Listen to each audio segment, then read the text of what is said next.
some fireplaces. It's hard to carry on when you feel all alone.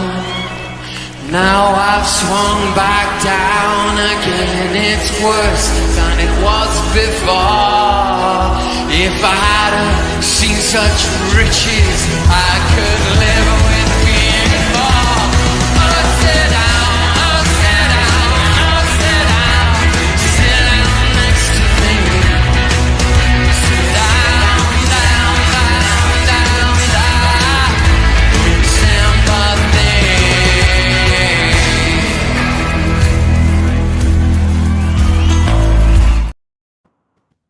Evening, everyone. Evening. Special night. Another elite panel. It doesn't get any better, people. Diesel, you're back. I'm back. I'm like a boomerang. Boom. You've been away for so long. I looked it up. I actually looked it up today. 51 days. Yeah. It's almost, a year since you've been on this channel. Oh, you're joking? A year? Oh, it's nearly a year, man. Nearly a year. Yeah. Forever. Sorry. No, it won't be a year again. That's it now. I'm back. Plenty to talk about. But listen, appreciate it as always, Jez. You know how much I appreciate coming on your channel. So yeah, good to catch up with you again. And Kenny Ken goes about saying how much I love you, mate. So yeah, and also to the guys in the audience and the chat room, we're all well. Yeah, all good, mate. Kenny, as always, my wing commander, as I call you, in the fact, of course, you're the man with the knowledge. And great show you did the other night with the late show you did with Dan. Thoroughly enjoyed that one. Nah, it's good. It's good. Igal was good. He's passionate. He'll defend the team like to the whole. He got a few facts wrong, but he meant well. But as we obviously we spoke on camera, as we speak, you probably you just Benjamin White out injured for 8, so he's looking to return for the North London derby, and basically, it's one of those things where if Liverpool keep on winning or go unbeaten, I think one more defeat and it becomes a catastrophe in terms of we have zero chance of winning the league. We probably have no chance of winning it anyway. But it's one of those things where, perhaps, and I say perhaps, the player's probably going to need a new voice at the end of the season. Not because we want Arteta out. It's just football's like that. You hear the same voice go, and players are not developing, to levels that we think they're going to develop to. Players are out of form. Players are getting marginalised, in my opinion, and that's affected our push to the title. And at a time when Man City are going through a bad run, but they're all behind Pep. I'm not sure they're 100% trusted themselves or Mikel. Yeah, I mean, just before we went live, you said backstage, we're going to talk about this first of all, because somebody's already made a comment about it. I was unaware of this, Kenny. Apparently, Ben White going for surgery today or tomorrow, whatever it was you said. Out for 8 weeks. 8 weeks. So not going to be in back before February. Give us what you heard, mate, because it's another. Basically, Ben White has had a knee issue for a while, and he had it for most of last season, but we weren't able to rotate him because Timber was a long-term injury. This season, we're able to sort of like leave him, take him out of the firing line. But to be honest, I've always felt that long-term Timber was always going to be Benjamin White's replacement at right back because I think defensively he gives he's a better defender than Benjamin White, and he's quicker pace-wise. So that's why I was thinking, he would have been a casualty anyway. But this season, it's flared up again, and it's a case of like now we've got an international break, and now Timber's come out fully fit. you know, it's a good time for Benjamin White to finally have that operation, but it's going to be 8 weeks. He's had it today, apparently, and he's looking to be back for Spurs in the North London derby. But by that time, you know, they're saying that Calafiori should be back after the international break, so we can have some, you know, solidity down the left-hand side, and that will enable Timber to, you know, make a run of games. But you know what they say of Arsenal.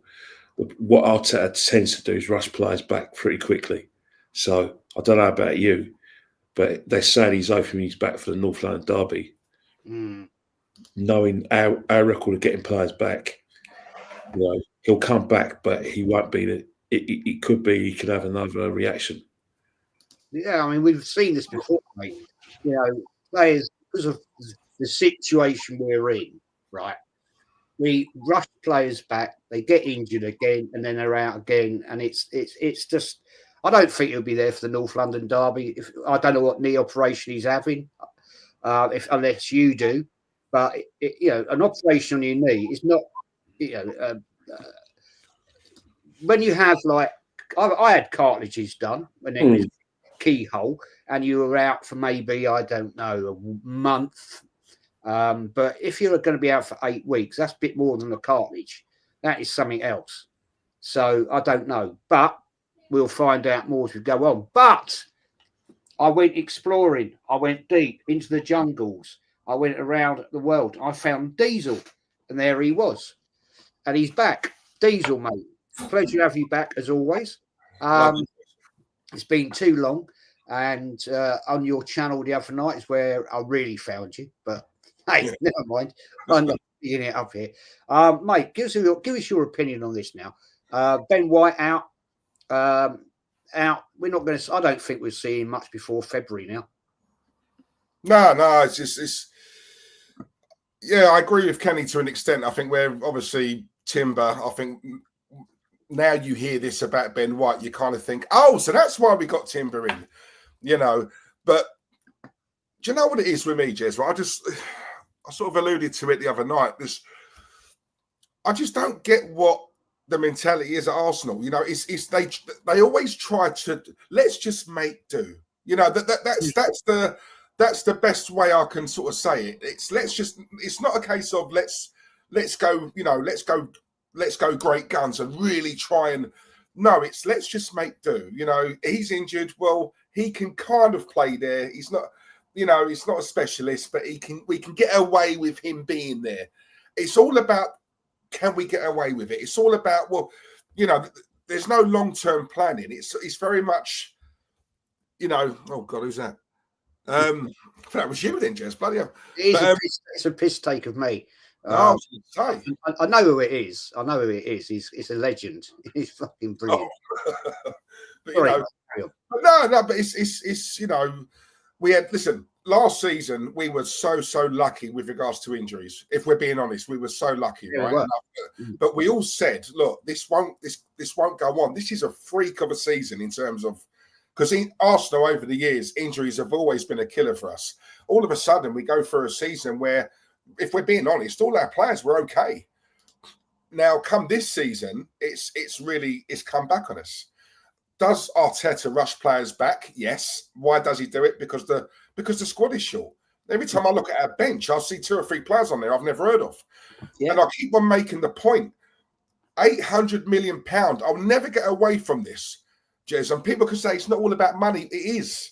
When you look at a squad like this, and then you hear about £800 million, and you look at that squad and that bench, you kind of think to yourself, we've been mugged off here. We've been mugged off. Odegaard was, as soon as he got injured, we had to change the whole way we played for one player. Man City might do that if they got 3, 4, 5. We had one.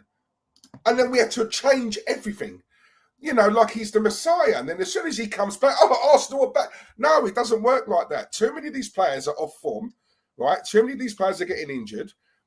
He put Partey at right back. My question is, why does no one speak about this great academy we apparently have? Where are the right backs coming through? You're playing a centre mid, Partey at right back. My question would be, I know Wilshire's not there anymore, But where's the phone call to whoever's looking and say, look, have we got any decent right backs coming through? Have we got where's the next Tony Adams? Where's the next Paul Davis, Michael Thomas? Where's the next, what are these academies for? But in a nutshell, that's what it is with Arsenal. It's always, let's just try and make do. Let's just try and just get through rather than doing the maximum. They try and do the minimum and it always slaps us back in the face. Simple. Well, that's a very good point. Very good point. It seems to strike me that whenever we get somebody who's maybe a good chance of making the first team, we sell them.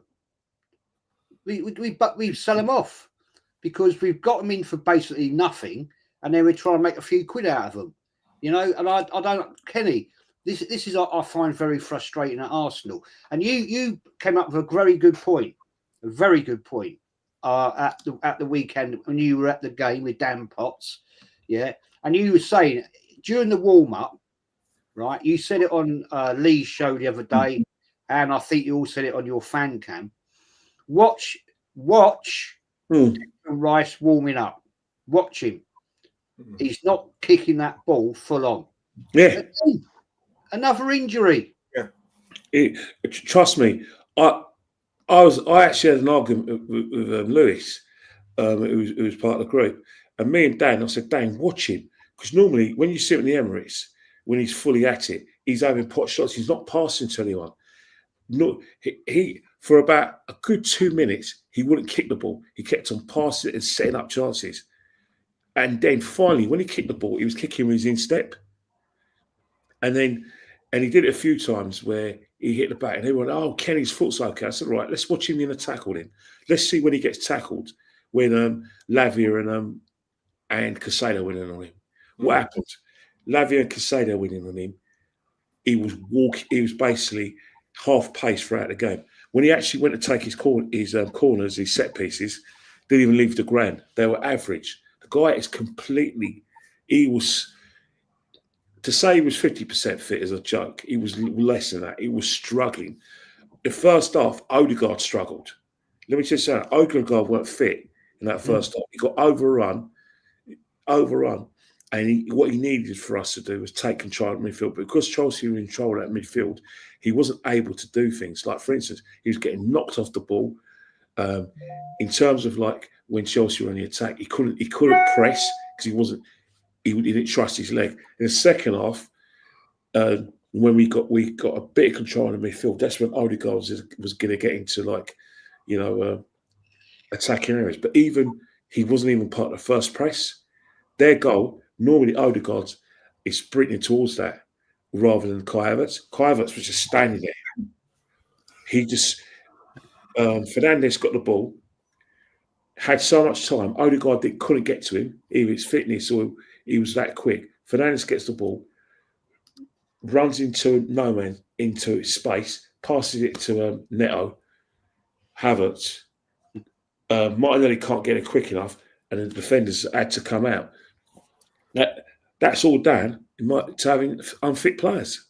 I'm sorry, unfit players. When you've got Odegaard who's not fully fit, can't get to the first press, and Declan Rice. I think, did he come off the field by then? I think he came off, but we had other Marino on.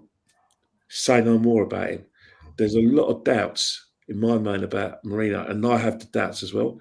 I like to think he's going to come good, but what we're doing is we're giving him match practice in order to keep fit, and it's not working.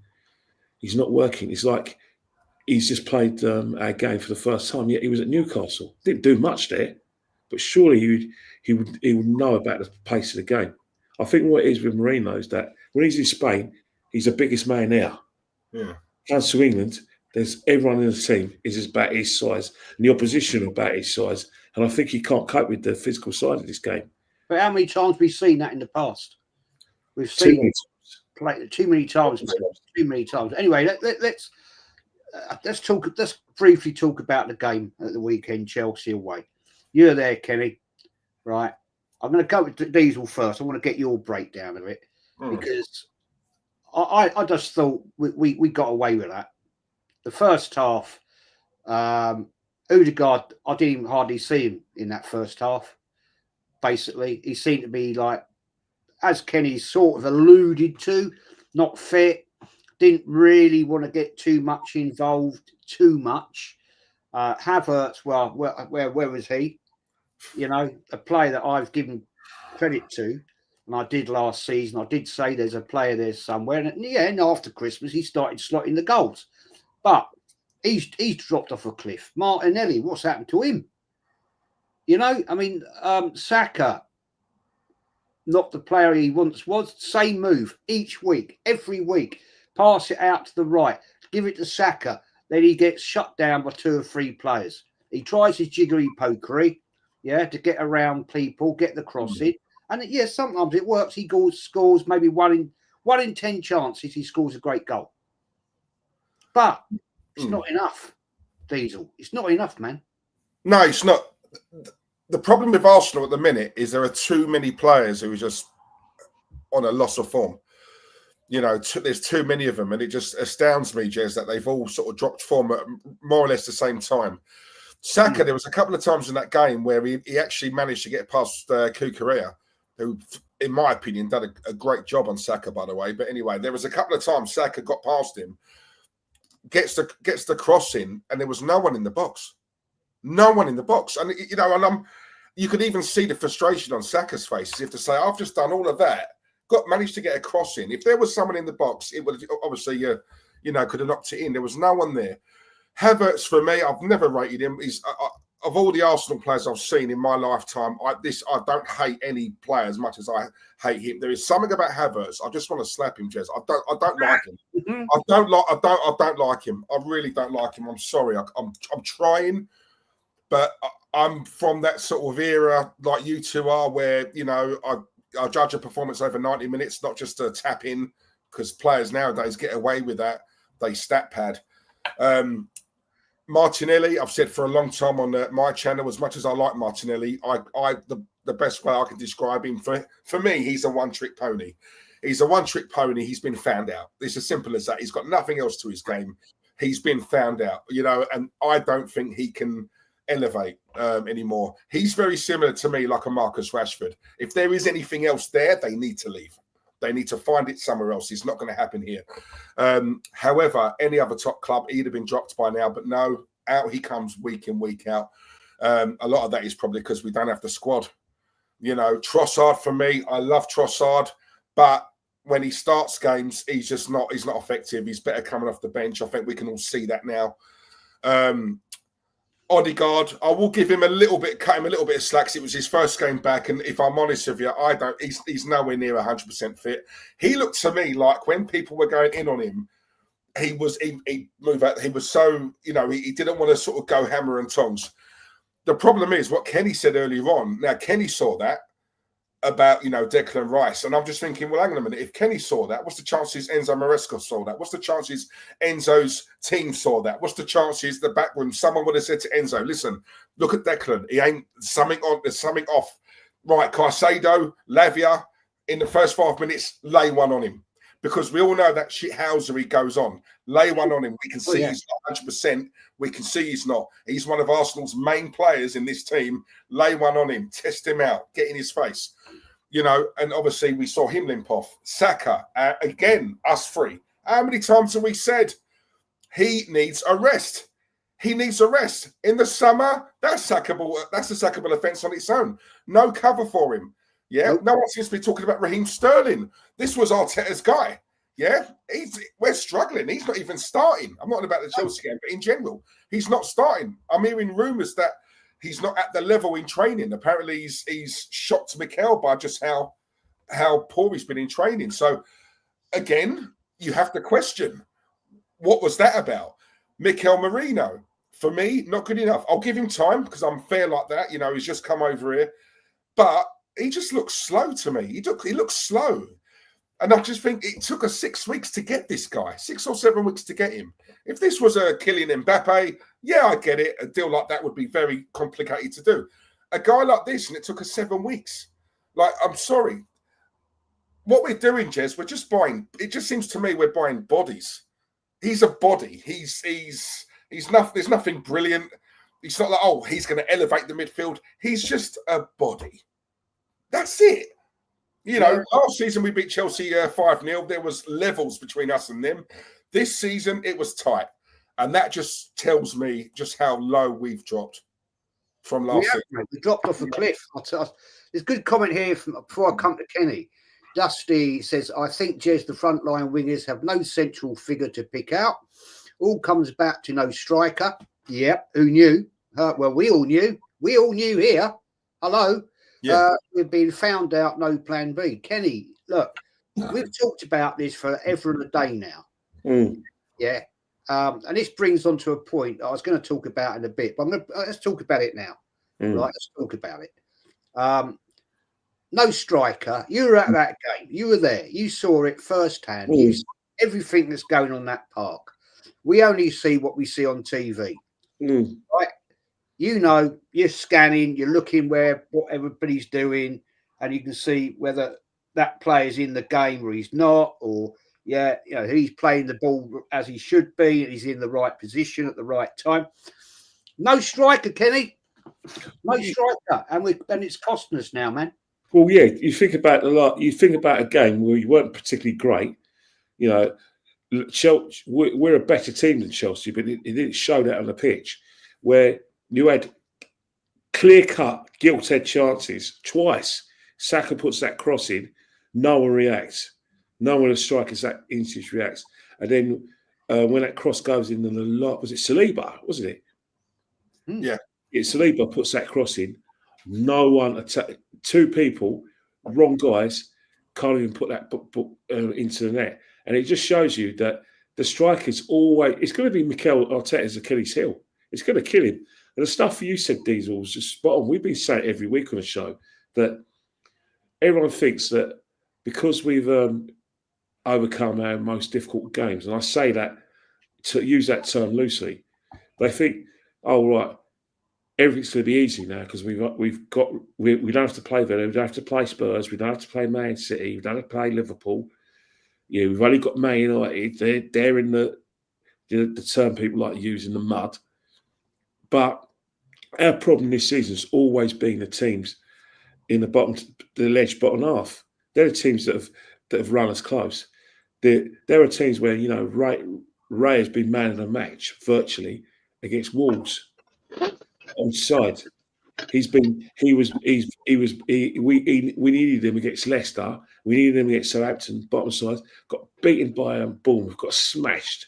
Got beaten by Newcastle comfortably. Brighton, had more than that, could have taken it away from us at the Emirates. So I don't know where people get this sort of like mindset that we're going to go on this new run when, as Diesel says, Martinelli's out full. Havertz, that's discussion itself. Where he as Craig Burley said a few days ago after the Chelsea game, passenger against Newcastle, a passenger against Chelsea, and all right, he did a little bit better against International, but really and truly, he's been a passenger. Now, people say that he's been taken out of his favoured position, but let's face it, mate. We found a position for him as a false number 9 where he had a bit of a purple patch. But the Kai Havertz that you saw at Chelsea is the Kai Havertz we're getting now. Yeah. We're getting that Kai Havertz, and that's not good enough. It wasn't good enough when Chelsea paid £74 million for him. We paid 65. God, yeah. We gave Chelsea all right. Take a £9 million. We gave Chelsea basically what he asked for because we really wanted him, but he hasn't delivered the goods. He's fully reliant on Bukayo Saka to have a great game. If Bukayo Saka plays well, Havertz plays well. Bukayo Saka's quiet, Havertz is nothing, nothing, and that's all wrong. And Trossard, I've tapped out on him. I've had enough now. It's got to a situation where you felt for him, team selection wise, but he started games, offers us nothing. We tried him in the Odegaard position. Started off really well, made a good first impression, but apart from that, non-existent or just like he bunches up. Martinelli's a waste of space. I'm sure he's a waste of time. As you said, Martinelli's been found out. I mean, you only have to be at the game, watch it live or watch it on TV, and you know when Martinelli gets in that left wing, you've got nothing to be excited about. You know that he's going to get pocketed by the left back to the extent that he has to cut in and put an early cross in. But he's not going to do it for pace. He's not going to drill past him. He'll give the left back, the right back will give him a yard, and boom, he get caught for pace. You know, when I knew Martinelli was finished, well, I've been slagging off all last season, but when I knew, and I had definite proof he was a waste. He was yesterday's man. He's when we played Southampton, there's a guy called Dibbling. Oh, you know, he played like I said, he was playing the sort of right back. He's playing their he's playing the winger, right winger, and basically Martinelli gave him 2 yards, and the guy caught him up, and that's what I thought. Nah, and then Liverpool got absolutely ruined by Konate. He's another one. So how are we going to go in this run of games when our main men are out of form? How? Where's the goal going to come from? Ain't, mate. Ain't. I'm just going to sorry. Just got a message to. I'm going to. Dow. Thanks, man. It's really disappointing Rice this season. Southgate ruined him. Facts. Got a couple of starred comments I'm going to come to in a little bit. But Aaron, this is Diesel. Aaron. Pleasure, man. Diesel's an absolute legend. Yeah, sounds it. Aaron, on getting to 100 and something odd subs, on the way to 1,000 now. So let's get you to 1,000 subscribers. You're putting the content out, and it's good quality, man. It's good quality. Aaron, quickly talk about the Chelsea game. Give us your breakdown on it, because I thought, to be honest with you, it was pretty boring. It was flat. Havertz did absolutely nothing. Odegaard was like ghost of God again that first half. He's on the right wing doing practically nothing. And we've got White out now, knee operation. So it's soldiers are falling again, you know. And and after you just give us your breakdown for the chat and Kenny and Diesel. And my benefit, because I'm sorry, man, this is shit. Yeah. Oh, it's nowhere near good enough. I mean, to be fair, let's get it right. I actually thought once we lost 2-0 to Bournemouth, I thought, yeah, do you know what? With the next run of fixtures that we've got coming in with the Liverpools, the Newcastle's away, the Inters, the Chelsea's away. You know, it's a tricky run of fixtures. After 38, everyone plays them, so I don't know what everyone cries all about for that for. But I'd lost complete and utter faith after the Bournemouth game. So I thought, if you can't win this one, then what chance have you actually got against these proper teams? And that's the real sort of worrying thing. You know, we come into the Chelsea game, and it's not that I had hope or expectations, because I've already sold the league down the river. I'm not almost half interested in it. It's a top 4 battle, Jez. I mean, I get some people might want to cling on to something. Maybe if we'd have won, you know, we'd have been only 7 points behind Liverpool. But let's get it right. We've been struggling chasing one team over the last 2 years, let alone 2 teams. And we've never been 7 points behind Manchester City or Liverpool. I don't think at any stages of them sort of seasons. You know, I think we was about 8 or 11 clear of them at one stage. You know, why would I on earth think that we're actually going to do something while we're so far behind? The way the team's playing, we've accumulated points over the first sort of 2 months, and it's just been absolutely nowhere near good enough. We all knew here on this panel and in this chat that type of football was not sustainable. And the way we've been winning games, you know, 2-0 up against Leicester, 2-2, and then winning late 4-2, 1-0 down to Southampton. These are 2 promoted sides and a shadow of the Leicester team that once was.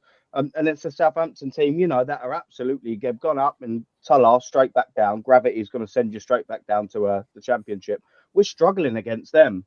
We haven't been convincing, I don't think. The PSG game was actually okay. Other than that, in the league, we haven't been convincing at all, even once this season. And what did I do going into the Chelsea game? I thought we was going to lose 2-1. Am I grateful or glad or happy that we drew 1-1? No. I want to win. Kenny wants to win. Diesel, Darren, Jez, Chat, you all want to win. That result wasn't good enough. It's as simple as that. And it's not only just the results now, the performances just have been so subpar. I'm sort of going to touch on what's already sort of been said. Martinelli, all right, he got the goal, fair dues, but we also he needs to be getting 2 in that game. That chance in the first half where he goes through, he has to bury that. Now, we haven't got a recognised striker, and one of the last teams that won the league without a recognised striker were Liverpool. But what did they have? They had an excellent Firmino who knitted together who?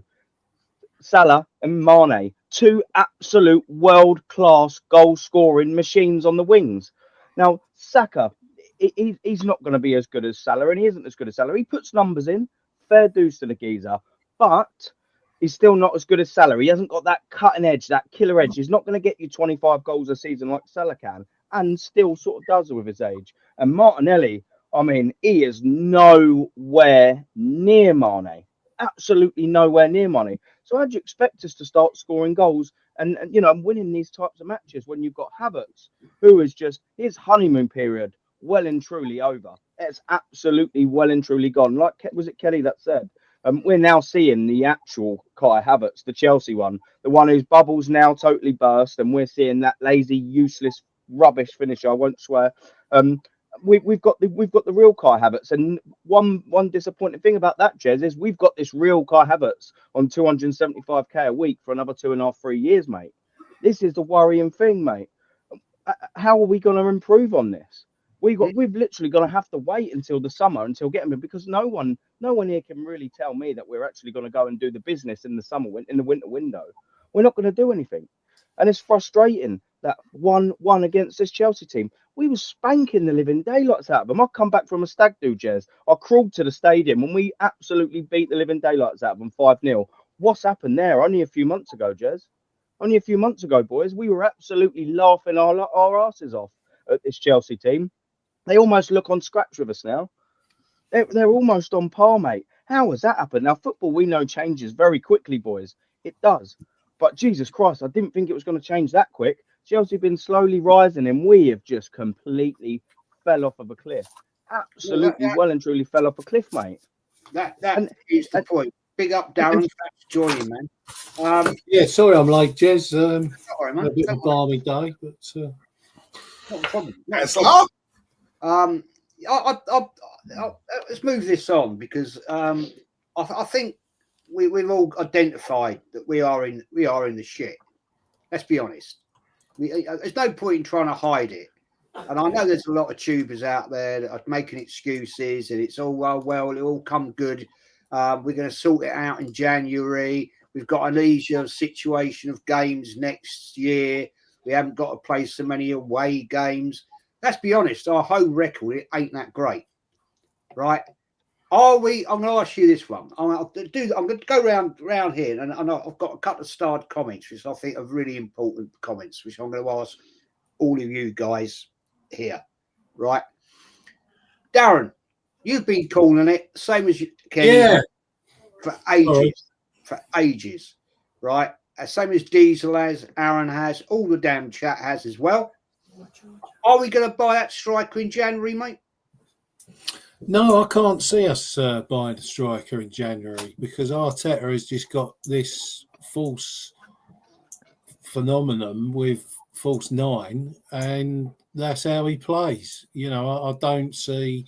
And if you were the Cronkies, after giving him all that money, would you give him 70 or 80 million to spend on a striker? I wouldn't be surprised if, because Edu's gone, there's been a bit of furore with that. I wouldn't be surprised if Arteta's been told, well, you've had your money, you ain't getting any more. You've spent it all. We're what are we getting out of this other than a few T-shirts bought and merch? Are there any trophies? I saw something the other day. They released a statement, and Josh, whether you believe him or not, it's up to you, but said at the bottom line was, we're committed to winning trophies. Now, we all know that can be a complete load of bollocks, or actually might be correct. They might be in the background actually thinking, well, and it's about time, we won a trophy. That is a very good point. And the other thing as well is normally when there's a bit of sniping going on from the fan base, those, I was going to use the word cowards, but well, I've done it now. The Cronkies will come out and they will say, right, results haven't been what we've wanted on the pitch, but we're giving Mikel a vote of confidence. And right now, I can't see any vote of confidence for Mikel from that lot across the pond, right? So who knows, how near Arteta is from the sack. And I've been on so many of these streams with other fans from across the pond and overseas and in this country and in London and all you guys. It's not so much present company, but I've had a lot of hostility from other fans on these streams going, you won't get rid of Arteta. Well, guess what? Money is money. If people stop buying the tickets, all right, I know that we get all this merch and there's other money coming in, but greed is greed. Business is business. People want as much money as possible. Yeah. I'm probably guilty of that myself. I'm not rich. I'm just, somebody who's working class, who's got a few incomes coming in, and it's never enough. I want more.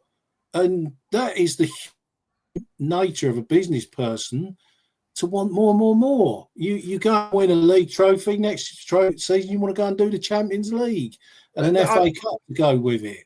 I think they're not going to like this, the Cronkies, secretly. It's all well and good sitting in a boardroom going, oh, well, we like you, Mikel. You're selling T-shirts. Well done. Yeah, you're the best looking Spaniard and all this. But then when they leave that boardroom, when they go back to America, surely Stan and Josh and all these others are having private conversations about Mikel. Well, actually, is he a bit of a knob? Should we be getting rid of him? And that's what I'm crossing my fingers for. So the answer to my question is, truly, no, I don't think we're getting a striker, because they'll turn around and say, you've had 65 million for Havertz, get on with it. Yeah, good point. It's very good. But I'm going to come Diesel. This is something I think I've alluded to this, and this is my theory. Purely, it could be absolute bollocks, right? And it probably is, because most of the time I talk bollocks. But at the end of the day, I've got the impression, this is my impression, that some of those players are getting a little bit pissed off with Arteta now. I think Trossard, for one, is very down with him. Although, apparently, there's talks about new contract talks today for Trossard. Interesting, but give me your view. And I'm going to ask exactly the same question to Kenny, right? Personally, I think some of these players are like, fuck off this guy. What is he doing? He plays us out of a position. He hasn't invested. We're now suffering injuries, and some of these players, we don't know. Some of these players could be sitting there playing and thinking, I've got to fucking go out and play with a broken toe. Do you know what? There's so much to unpack, right? I could go on for days. What I would say, Dal, I love you, mate. I couldn't disagree with you more. I just want to quickly say, I think he's as safe as ours is, Arteta. I think Arsenal are a club who, and I'll say it all the time, Jez, I make no apologies, when it really comes to the crunch, all they want is top four. I genuinely believe it's money. It's nothing. If we can win the league, it would be nice. But top four is where they well and truly want to be. And we've got a man who can do that. He can get us in top four, and he's done it for the last 2 seasons. He's not the man in my eyes to get us to the next level, to that promised land. I think when it comes to the crunch, look at the time he signed a new contract, right? Not at the end of the season. Let's assess the season and see how you do. Then we'll talk about your contract. Look at the timing of when they gave him that. That tells me this club aren't serious. They're not. Lip service, and they'll say it. And unfortunately, we've got such a idiotic fan base that they just lap it up. Us guys on this panel, we are, believe me when I say this, we are very much a minority, like within this fan base. Yeah, we have a lot of idiots, a lot of thick bastards, a lot of sheep who lap up everything that these guys say. I think Mikel Arteta is safe. I think Edu going has hurt him a little bit, in my opinion, because rumblings I'm hearing from inside the club is they're very particular on who they get in, because whoever we get in, it's imperative, they must get on with Michelle. You know, and for me, I'm like, well, hang on a minute. Who cares whether Mikel likes him or not? At the end of the day, we get in the best in class. But when I'm in about Rosicky or Per Mertesacker, that tells you all you need to know about this club. If that was Man City or anyone else, no, we get the best in. Whoever the best is out there, we go and get him. Us, he played for Arsenal. He's a legend. He's an ex-player. He played in the Invincibles. Oh, yeah, we'll get him. That'll do. I said to you earlier on, Jez, we just make do. That is Arsenal in a nutshell. Thierry Henry come out and said it. It's all nice at Arsenal. It's comfortable. Everyone gets on. It's Disneyland and candy floss and fluffy dogs. And, you know, that's what it is. We have a dog called Win. And maybe a club who's got that. Don't forget the unicorns. You've got to have it's what I'm saying. And the unicorn, you know, but going to your question, are these players, Trossard for me, he looks like he wants to go. You know, there was Willian come out recently and he won't discuss at length why he left the club, but what he alluded to was something was seriously wrong to a point where he ignored all that money he would have got if he'd stayed. He just had to go. He kissed goodbye to a hell of a lot of money. Now, something went on, right, for him to think, do you know what, within 2 months of me getting to Arsenal, I knew I made a mistake. I'd love to know why. What does he mean by that? You know, these players, Declan Rice, he wasn't fit. Right, he wasn't fit. You could tell. Like Kenny even said it. But no, you got to play on. I remember when Partey was injured and Arteta sent him back on the pitch. No, you know, it's them little things. These players, they must look at him. It's the same voice, 5 years, same this, same that. The man's arrogant. He's arrogant, and I think he's pissed off one too many players. I really do. You know, but if I'm honest, Trossard, just because he signs a new contract, it doesn't mean, he loves being at the club. No, half this lot, Jez, are on money they would not be on if they went elsewhere. Exactly. It always comes down to money. It is. And this club, all they want is top four, Jez. When it comes to the crunch, forget all the nonsense that they come out with. It's top four. And as long as this man gets them that, he's sweet as. I genuinely believe that. I think you're totally right, Kenny. We have talked about this briefly in the past. I personally think, I honestly, give me your opinion, mate. I think some of these players are thinking, I've had enough of this now. Partey, maybe. It could be, you know, Declan Rice has definitely dropped down the scale since we got him. I think Saka's probably like, I'm just fed up with doing this.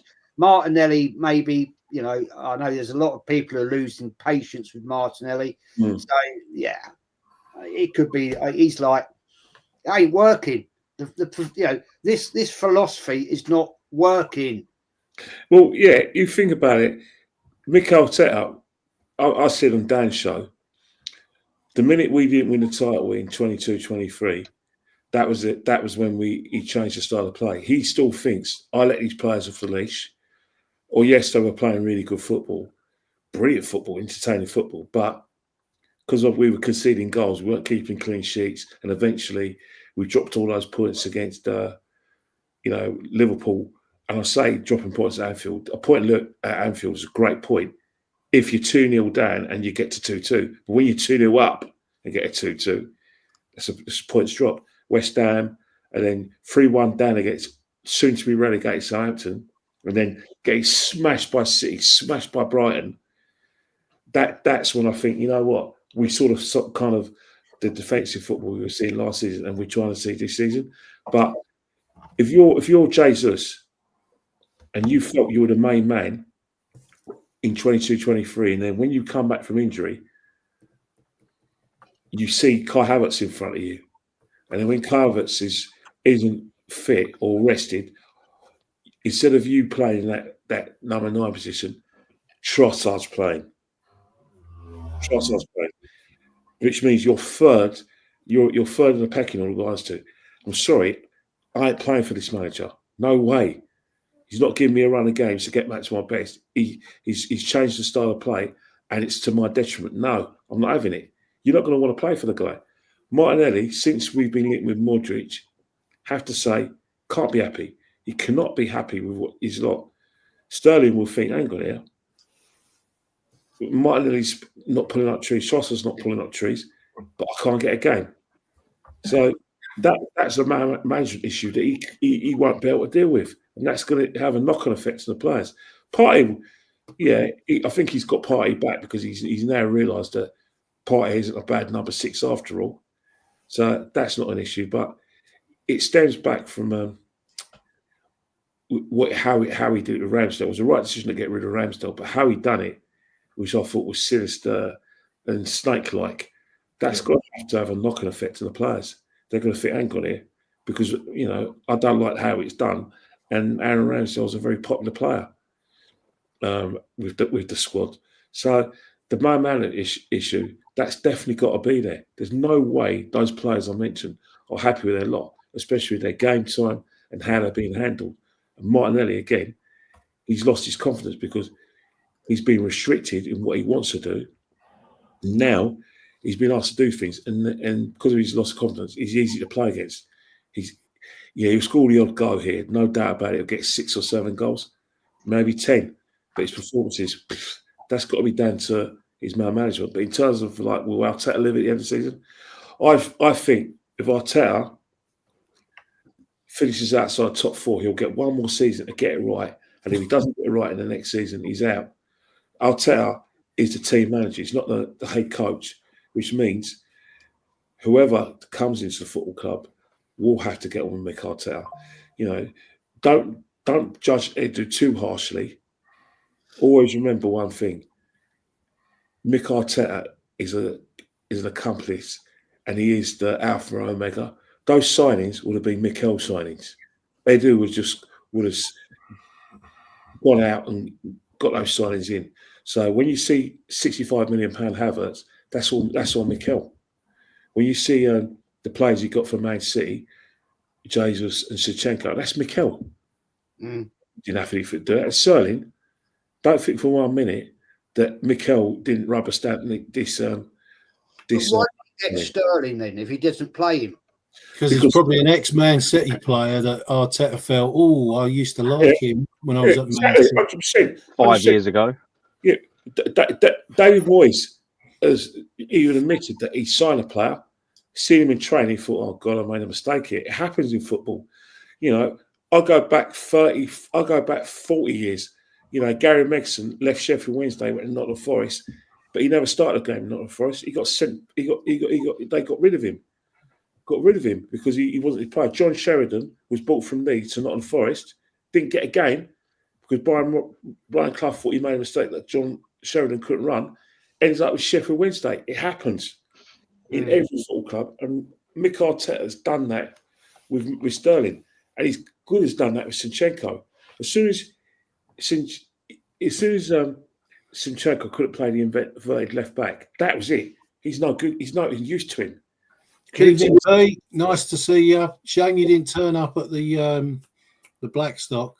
Yeah, but that's the same with Kieran Tierney. Kieran Tierney, as soon as he saw Kieran Tierney's time was numbered when this guy got the job. Days are numbered. Just quickly, sorry, if I can just jump in on the Sterling thing. Do you know what? I was sitting there and thinking what that signing reminds me of, and do you know what? I think I've hit the nail right on the head. 2012, Yossi Benayoun. It just reminds me of that, doesn't it? Just a desperate last-minute sort of signing in that window. Just anyone that can sort of play it. Just anyone. And we got Yossi Benayoun, and this time we got sort of Sterling. I didn't think that his expiry date would run out literally by the end of October. I mean, he doesn't fancy him already, and he's only played a couple of games in the Carabao Cup. I mean, what's wrong there? And you're right, boys, by saying, it's all Arteta's signing. I think the Havertz signings that Mikel Arteta won, 100%. The two boys, like you said, from Manchester City. I mean, you've got a lot of talent there. Their expiry date was a year because once teams found out Zinchenko in that second season we had him, finished. That's that, absolutely finished. And injuries obviously ain't sort of helped him.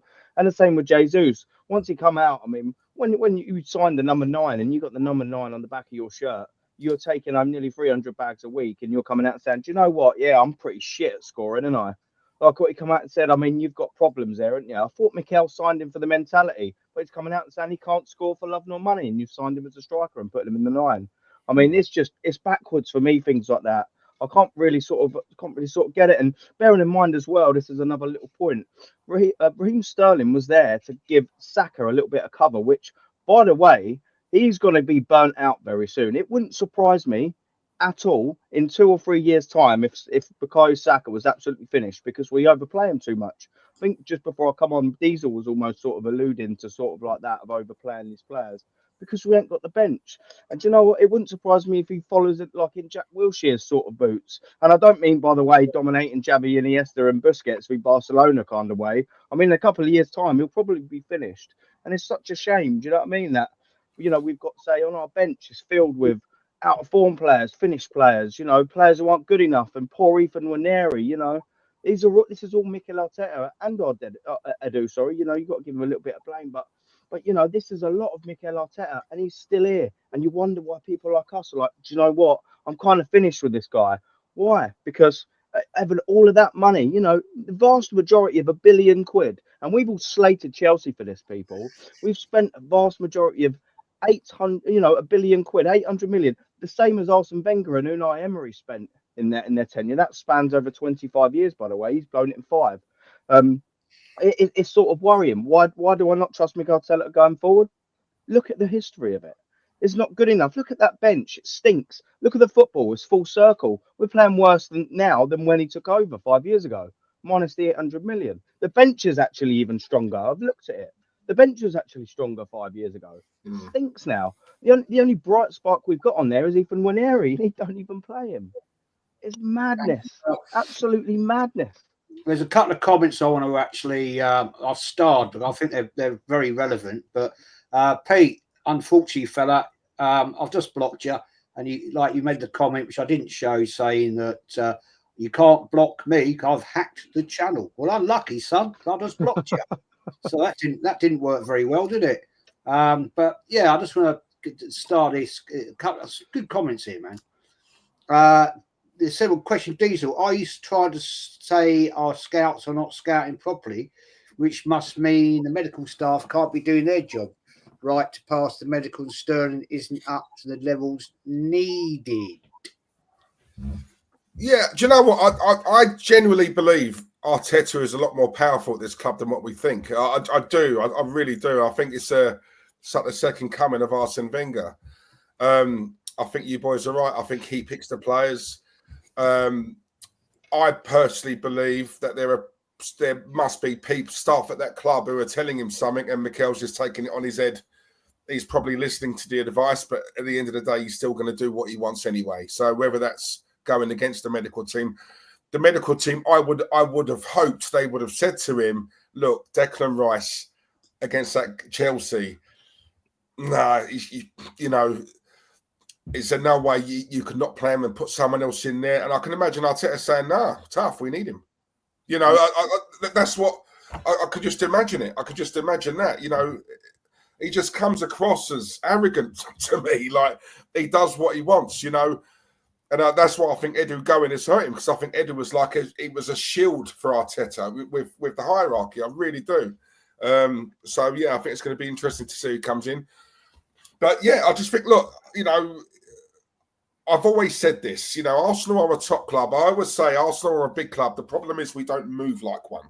That's the best way I can say it. And I think when you look at, if we really took a deep dive into a lot of these players, Arsenal at the moment, their tactic is every game they play, they want to try and nick that first goal, the early goal, and then they shut up shop. That's literally it. They shut up shop. You know, they don't go to kill a team anymore. And that gives the other team confidence against us. You know, so when you're seeing teams coming to the Emirates, little teams, with all due respect, coming to the Emirates thinking, do you know what, we can beat this lot. Whereas before, we're going to the Emirates, if we can get a draw, we've had a right result. No, they're coming to play us. They're not scared of us. They're not afraid of us. That tells you all you need to know. You know, this manager, I've always said, he's winging it week in, week out, Jez. And when it comes on top, he doesn't know what to do. The in-game management isn't there. and this is what annoys me, because no one plays with a straight bat. If that was Emery or that was any other manager, they'd be on him, right? This guy can do what he wants and he gets away with it. And I don't get this level of protection. I've never understood it. Wenger, I got it because of what he's done for the club. I get it to an extent.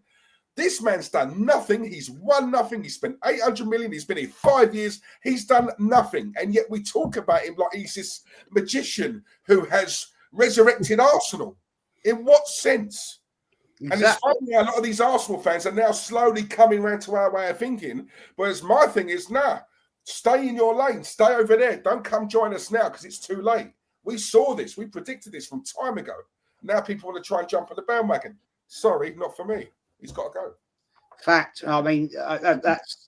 I think you just summed it up there, really. There's another good comment here. Let's get this right here. Hello, Jez. Hello, Diesel. Kenny Ken. Hope you're well. How comes when asked the question if Arsenal decided to sack Arteta, who would you replace him? And they have no answer. Why is that, may I ask? Well, I've got an answer. I'm sure Kenny, you've got an answer. You know the answer is you don't keep an underperforming manager just because there's no one to replace him, and that's the situation. What if Arteta decided that, you know what? Or let's play this game. What if Man City approached Mick Arteta maybe January 26th next year? Pep's told Man City, under no circumstances I'm going to stay at Man City beyond June 2026, and Man City would go up to Mick Arteta and say, look, we've seen what you've done at Arsenal. You've challenged us. You've challenged us for the league twice. You know, you pushed us close. You come to us. You've got better players. You've still got Erling Haaland, and you've got a better structure, and we can get you the players you want, because the best players in Europe and the world will still want to come to Man City. So Mick Arteta keeps it secret, and then Man City make an official approach in June 2026. And Mick Arteta said, "Right, I'm off." Do you seriously think we're not going to get another manager in? And you're going to say, who would we get? Who would we get instead? Well, if Mick Arteta gives us a front boff, is Mick Arteta going to worry about Arsenal? Say, "Oh, I won't go Man City. I'll wait until you get the next manager in, and then I'll go Man City." So Man City don't wait around, and they get someone else in. Do you seriously think he's going to do that? So why do you come up with that when we're dissatisfied with Mick Arteta, the first we can say who you're going to get in? That's not a justification for keeping an underperforming manager. All it is you basically sit by your position and saying, I'm right, Mick Arteta's still doing a great job. No one in Europe could do a better job with you. Just say that. Don't come out just try to stump us by saying, well, who are you going to get? I think if you're more honest and say, look, you want him to have a lifetime contract, I respect you more. But when you come out with who you're going to get, I lose respect for you, because you're just trying to shut us down. Yeah. Well, I know that I'd take in a heartbeat, but yeah, I mean, it is Darren. If it did come to the fact of Arteta was going to get binned, any manager in the world right now that you take in? Yeah, I mean, I think there's a cast of thousands, personally. I mean, I'll probably be very unpopular with some, but Jose Mourinho's in Turkey at the moment, and that league really doesn't do him justice. Now, he's only 61 years of age, and managers go until 75. And if we were to get him, we'd get, say, a good 10 years out of him. And with him, I think we'd toughen the culture of the club up a bit. Yeah, all right, the football might not be spectacular, but if you give him the money that we've give Arteta, I'm sure he'd use that wisely. I know players that he had in his era were a lot better than all the players in the Premier League now. But there's not just Mourinho. There's loads of up and coming. The guy at Benfica, Bruno, I think was a good manager. He had a dust up with Arteta in one of the Champions League games. You know, I think most managers in the Premier League would jump at the chance and leave their club straight away, exit under their existing contracts, and give up and join Arsenal Football Club tomorrow if they got given half the chance. So for people to turn around and say, who would you get in? I'm almost at the point now where I think this is just like a wind-up question that they sort of ask us, people that are not pro-Arteta, just to try and wind us up and provoke a reaction, because the question is just a non-entity, because no one's irreplaceable at Football Club. You look at George Graham, all the George Graham fans, and I'm the biggest one of them, by the way, might have said before he got sacked, who are you going to get in to replace George Graham? And then we got Arsene Wenger. So no one's ever irreplaceable. No. Who were we going to get in when Nicolas Anelka got sold to Real Madrid? Thierry Henry. Nobody is irreplaceable. There's always somebody bigger and better than you. If you're the toughest guy on the block, someone else will come along and they'll beat you up. That's life. You know, it's absolute nonsense, claptrap, all part of the Arteta fanboy and girls philosophies. I've had people say to me, oh, like, Inzaghi wouldn't go to Arsenal. I'm sorry. If you offer him the money that Arteta's getting a year, he'll come. Yeah. He'll come to Arsenal. Yeah. No question about it. Aaron. Yeah. And then I'm going to ask Diesel the same thing. If Arteta's going out the door, I mean, please, I'd like it next week, to be honest with you. But we Like know it that, last week. yeah. Who would you know? There are managers there, man, aren't there? Yeah. So look, I've got two. Yeah, two would be my absolute choices, and one's more realistic than the other, and the unrealistic one, I believe, is actually it's not unrealistic, but less likely, I should say. Let me rephrase that. Would be Inzaghi, and the only reason I say that is because Arsenal have handcuffed themselves by giving Mikel Arteta the 3-year deal of 15 million a season a couple of months ago. That's absolute madness. Why did they not give him that deal at the end of this season? I don't know. Because if you get into the situation like now where, let's just say they are thinking of replacing him, and they're not, but let's just say they are. Now you've got to pay the geezer out 3 years. You've got to pay him out 40+ million. And then you've also got to then buy out Inzaghi out of his contract and then give him the dough. So I reckon Arsenal, given their history and given the way they are with money, and especially this year, we made money in the window, so we're not keen on spending it. I just can't actually, unfortunately, see us doing that one because we've handcuffed ourselves. We shot ourselves in the foot with that. What I actually think would be more realistic, and again, knowing Arsenal, they don't do what's required when it's required.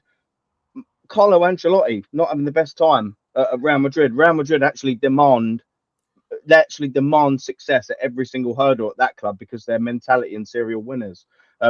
He'll go at some stage this season, whether it be at the end of it, whether it be in the middle, whether it be tomorrow, whether it be whenever. He'll go.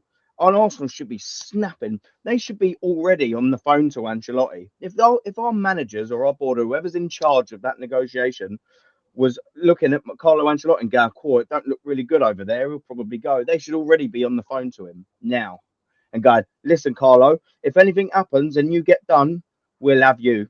Second you get called into that board and they go, "Yeah, thank you very much, Don Carlo, but your services are no longer required. Get on a plane to London now." That should already be happening, but it ain't. You know, in business, right? If you're good in business or whatever job you are in, if somebody says, "I really like you, mate. I really like you. If you ever get, if you ever think about leaving, right, come and tap me up. Give me the phone call. Here's my card." You do that to a few managers in Europe and say, "Yeah, we'll fly you over to London.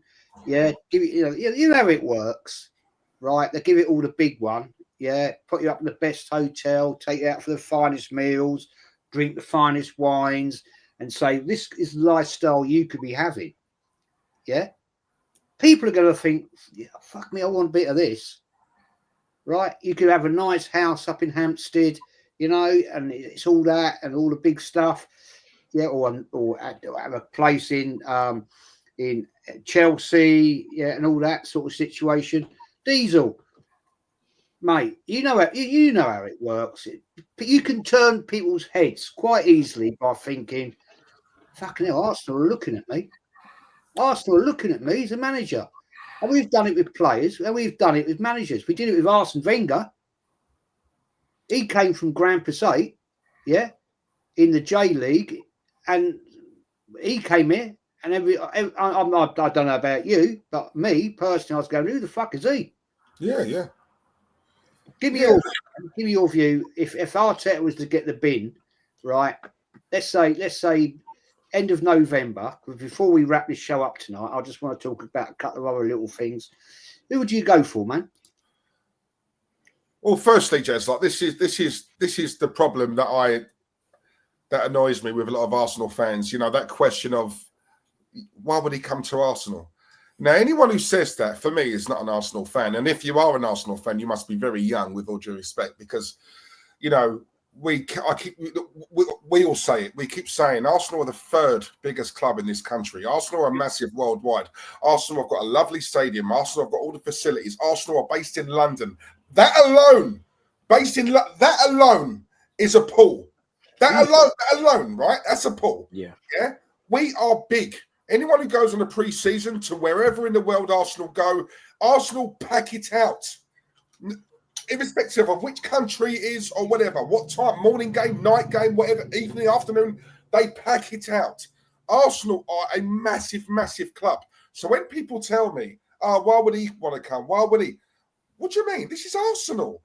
And this is where a lot of people have forgotten just who we are, what we are, how big we are.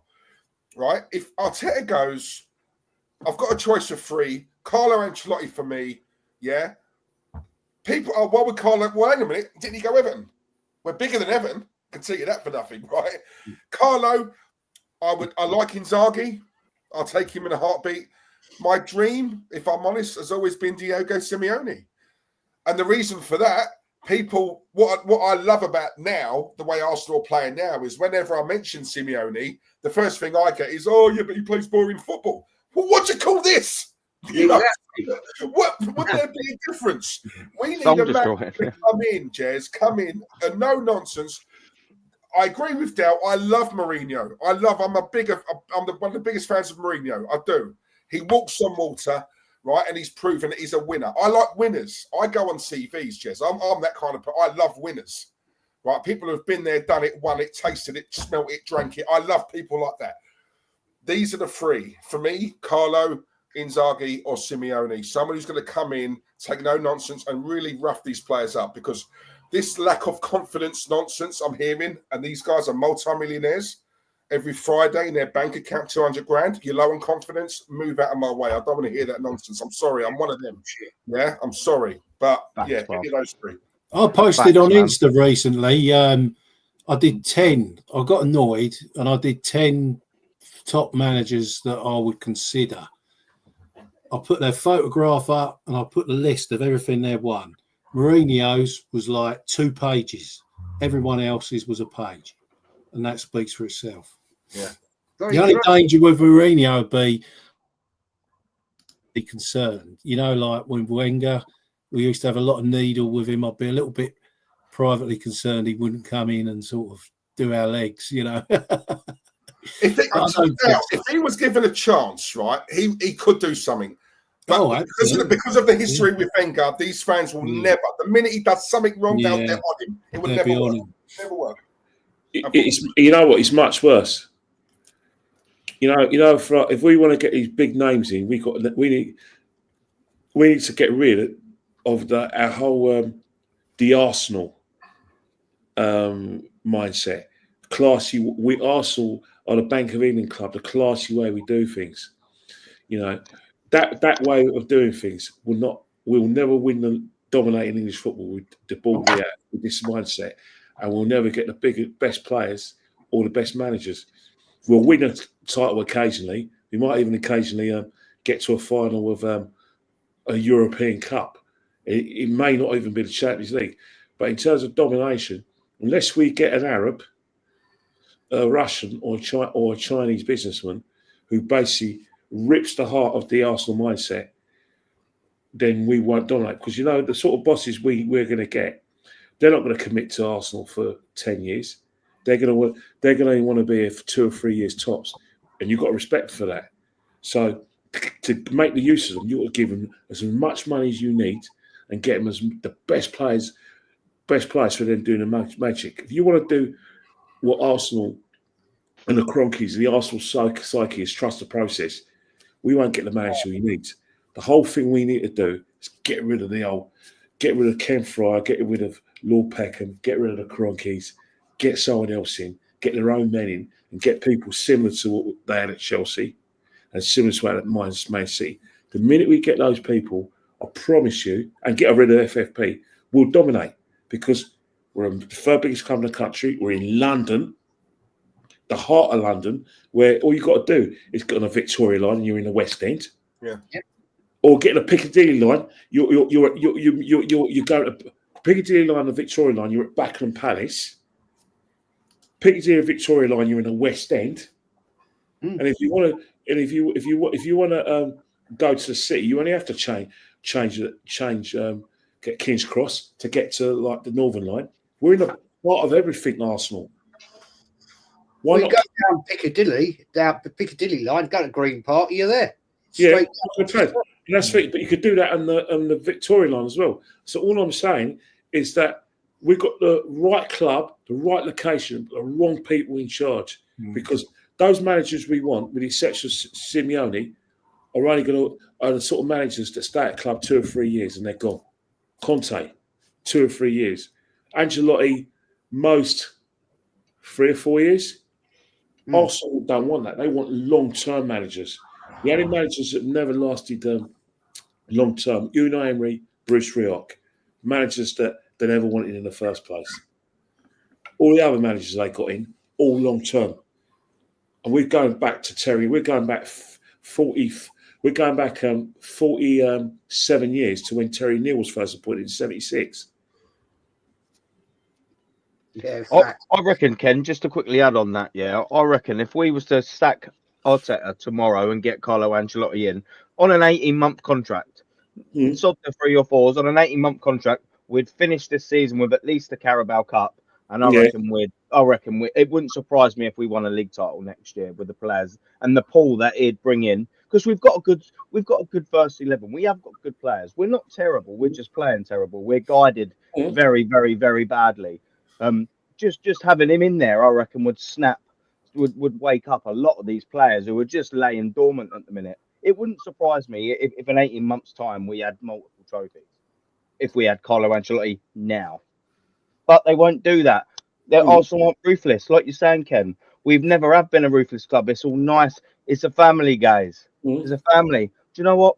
Families are all well and good, but they're also, when you need to get ruthless, I wouldn't hire any of my family members for my business. No way. No way. It's not good enough, mate. Arsenal will never do what's required. And that's such a shame. Do any of you boys agree with that? Would you be surprised if we'd at least won a trophy or two if Carlo Ancelotti was in there now in 18 months' time? No, I don't think so, mate. But I want to wrap this up shortly. I don't want to keep you guys here too long. Diesel, it's been great to have you back on. 23rd of November, we've got Forest at home, Nottingham Forest, who are doing pretty well right now. Sitting third, looking happy. I don't think that's going to be an easy game for us at home. No, I don't know if they're third at the moment. They were, weren't they? But well, they might be fourth now. I can't remember. Yeah, but listen, they got a good manager. People were knocking because of his time at Spurs, but for a club like that, for what they're trying to do, he's a good fit. And he's got his players. They're playing for him. They're running for a brick wall for him. And this is the thing. It's what you were saying earlier on. Managers do matter. They do. I've heard a few people on that channel over there won't name them, but saying, one guy in particular who's as bald as me was basically saying, like, don't care who the manager is. A manager matters. Carlo walks in the door, players instantly sit up and take notice. This is a top class grade A elite level manager. A man like that walks in, trust me, you sit up, And I use this analogy, Jez, all the time, like on my channel. You got the top table, the top managers dining at the top table. Could Mikel sit there alongside them? No, he'd look out of place. You got Klopp there, you got Pep there, you got Simeone there, you got Inzaghi there. These are the kind of managers. You all chatting amongst yourselves. He walks in, you all quiet. Oh, Carlo's here. Do you know what I'm saying? That's the difference. That's the difference. Arsenal want to get a top-class player, and it needs a little bit of a sweetener from the manager. Wenger did it all the time. One phone call from Wenger. Yeah, I'm yours. I'm coming. This is what these things matter. Carlo rings. I want you at Arsenal. Oh my God, yeah. Carlo's on the phone. God, you interrupt your dinner for that. You're not running for the phone because Arteta's on the phone.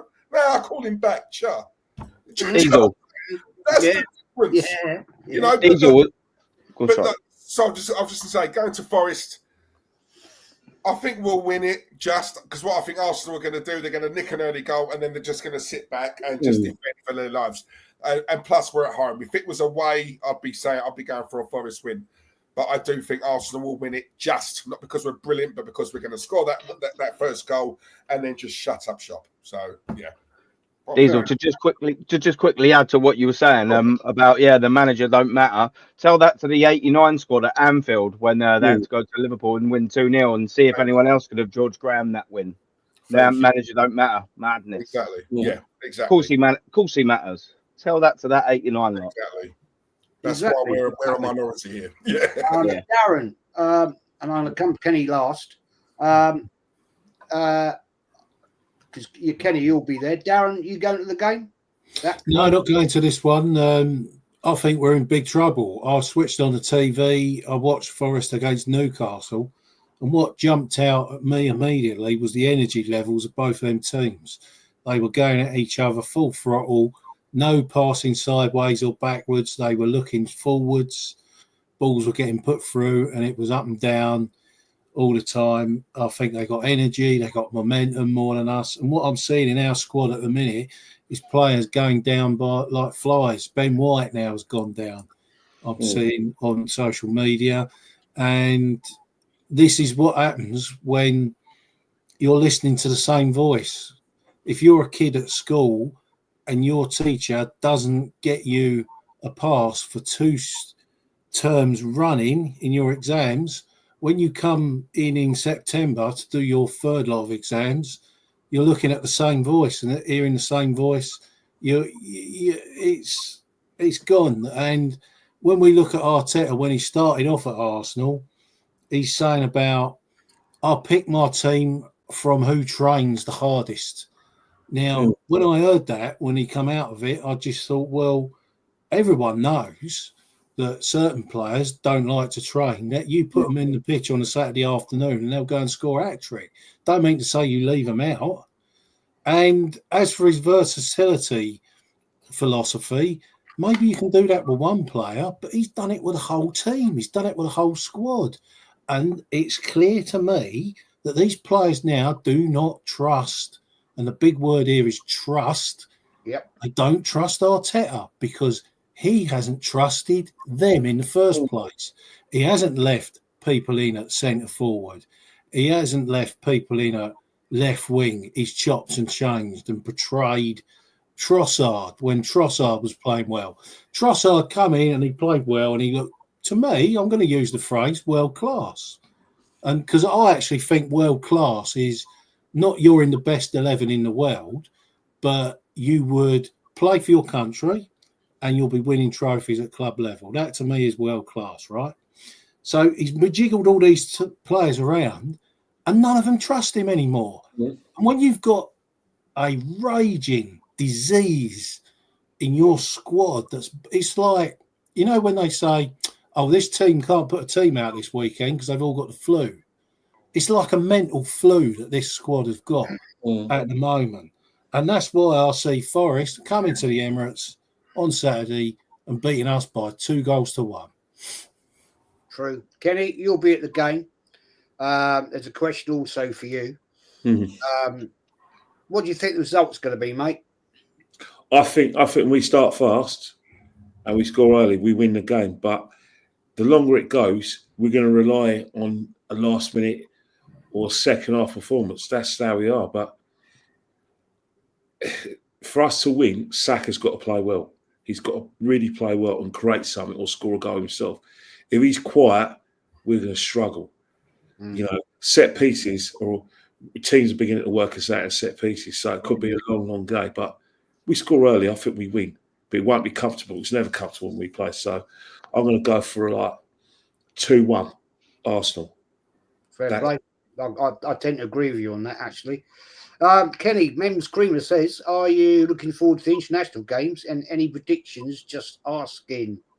All right. Well, basically, England are going to probably draw with Greece 0-0 because and then they'll beat the Republic of Ireland 2-0. Republic of Ireland just so mediocre, but you never know. With England having all those withdrawals, you never know. The Irish may turn up. I think if England have got a chance of getting back into the A League of the League of Nations, i.e., if they beat Greece somehow, they're going to murder Ireland. They're going to murder the Republic, and it won't because they'll have something to go for because the Republic have just got no players, let alone confidence. Facts. We're going to wrap it up, guys. Thank you very much, as always. As he's been away for 1,000,000 years, I'm going to go to this guy first. Diesel, thank you, mate, for coming back on. It's been nearly a year and you disappeared, God knows where. I had to go and find you. And please, my friend, shout your channel out. And we need to see a lot more of you. I'll be nagging you to come on the channel. And I want to see your channel do more as well. But I know things are busy. You got to work and you got family and all that. But please, mate, shout your channel out. Yeah, no, cheers, Jez. And mate, I could have gone on for another hour on here. I've loved it tonight. But anyway, enough about me. Yeah, so the channel is Diesel Arsenal. Yeah, I would imagine I could see a lot of regular guys in the chat who, luckily for me, they come in and watch anyway. But anyone who doesn't, subscribe, like, do all that jazz. Most importantly, though, I'm obviously respect the channel that I'm on right now. So please, yeah, smash the like on this channel and follow everyone on here who's got a channel. So yeah, just do it. Channel is there, people. It's right. Thank you, my love. Gorgeous. Mwah, love you. Yeah. That's that Londoner in me. I can't help it. I'm so sorry, boys. But yeah, honestly, it's been brilliant, and it's just nice to. I do a lot of streams on my own, Jez. It's nice to obviously converse with others and get different opinions because it's sometimes I've heard some of you guys say things. I'm like, oh yeah, I didn't realise that. Oh yeah. So when I stream next, I can sort of divulge more on that because I only see it one way. But yeah, we've all got sort of similar opinions on it. And look, ultimately, we just want the best for the club. I've always said it, same as you guys. This manager is nothing personal. Don't know. He's probably a lovely guy. We just want what's best, and we want to win, get back to where we were. We want ambition. There's nothing criminal in that, but we're in that day and age now where having ambition is how dare you? So yeah. Can't have the winning mentality. Exactly. Aaron, big up to you, my friend. Well done. Your channel's blossoming. Onwards now to 1,000 subbies. Shout your channel out, man, and what you got coming up. Yeah, man. So I'm at Arsenal X-rated on YouTube, and tomorrow I'm quite delighted to have Sir Kenny Ken on tomorrow at 6 o'clock. 6 o'clock, definitely. Remember. Yeah, if you're still available, I'm looking forward to that. I sort of want to sort of more talk about sort of Mikel Arteta, the fans and the bubble of delusion that he's created around the whole entire sort of club, and there'll be obviously a little bit of general Arsenal chit chat sort of after. But I'm really Yeah. Oh, no, I'm really looking forward to having Ken on. And I'll probably because it's international break, it's a little bit harder in it, but I'll probably do something maybe on the weekend or the early week. But obviously, Jez, thank you very much for having me on as always, man. I'm extremely grateful that I get a regular invite. Do you know what I mean? I never take nothing for granted. I always appreciate it. Darren, always a pleasure to I see you in my chat all the time as well. It's fantastic being on stream with you and having you in the chat. It's always grateful. And Diesel as well, man. Gratefully appreciate it, man. Having a little meet with you. Speaking absolute facts. I've just subbed you, by the way. I've just found you. So yeah. Yeah. I was just gonna say I was like, yeah, that sounds like a bit of me. So yeah. Yeah. Oh yeah, you know, I've just seen Mama's put your thing in the chat. I was gonna say to you, yeah, mate. I'll as soon as I get off here, I'll instantaneously. No, top man. No, I appreciate it. Nice to meet you, mate. That's what I started up at Channel 4, mate, because I love interacting with people like us that are not idiots, that are not thick, that are not just sheep, like you said. Do you know what I mean? I just love interacting with normal people who can talk about Arsenal, who know the club, who love the club. So yeah, I'm looking forward to being on a stream with you in your chat or in some form. Definitely. And the same goes to everyone here. Gratefully appreciate it, gents. Always, man. Definitely. Well, mate, you're always welcome. You know that. Darren, my friend, I see you doing a lot of stuff on Insta. Please shout out where we can find you, my friend. Yes, Darren Sullivan 49 on Insta. I'll just do a few videos before or after. Put up a few bit of musical clips and that. Try and inject a bit of humour into our plight as Arsenal fans at the minute. And of course, it's an absolute privilege to be on with Diesel, Kenny, Ken, Aaron, and yourself, Jez. You're absolute legends. It's brilliant to be talking to some proper Arsenal fans, because I tell you now, when I'm on Facebook and I see all these other Arsenal groups come up, I'm bitter and twisted, all this, that, you know, and I'll give it back. I shouldn't. Sometimes I should just stop because it's not good. It's but you love it, Darren. Though you love giving it back, mate. Come on, don't give it that. You love it. Love it, Darren. You look at your face on it. He loves it, mate. The thing about these people who slag us off, they set themselves up, because what they do is that they, by just one comment, you can tell how long they support the club, the kind of channels they follow, and you can tell whether they go to games they don't, and they always expose themselves.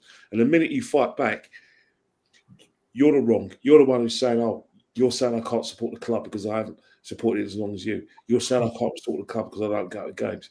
You're having a go at me and looking down on me because you think that you're more superior than me because you don't like the channel that I support."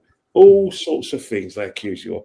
You know, dare I say it, if you sag off a certain channel, you're racist because you're against that channel. Funnily enough, I never get that. I get the opposite.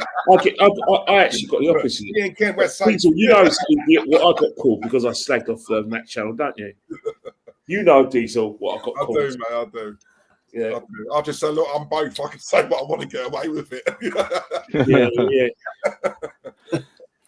It's what it is, man. It is what it is. And I'm just going to say, people, I'm on my way to 6,500 subbies. So I want to get there soon. I want to get there by Christmas if I can.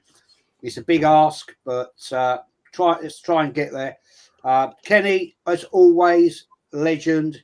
Diesel, I'm glad I found you. I dragged you out the jungle. I found you now, and I'll be on your case. Aaron, I'll be watching your show tomorrow night with Kenny Ken. And looking forward to it. As always, I'm looking forward to your stream tomorrow night, guys. And on that note, people, I'm going to do the outro, and we're out of it. And thanks for watching, everyone. And please go and support these wonderful, wonderful people. They talk absolute facts. No bullshit. No agendas. They just talk the realists. So we're out of here, people. Take care.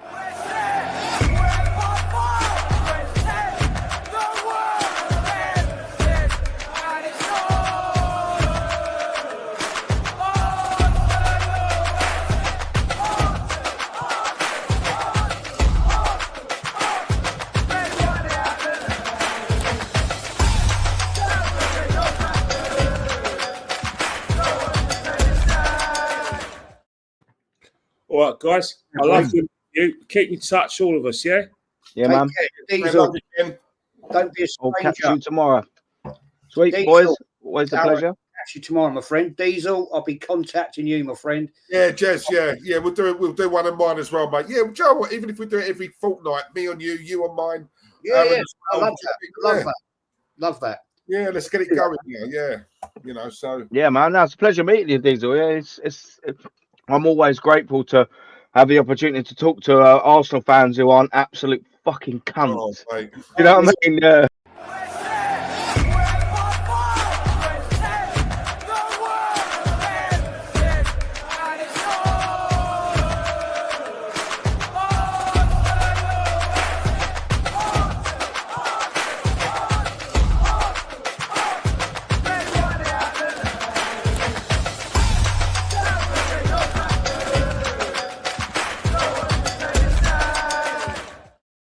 I forgot to end it. Whoops.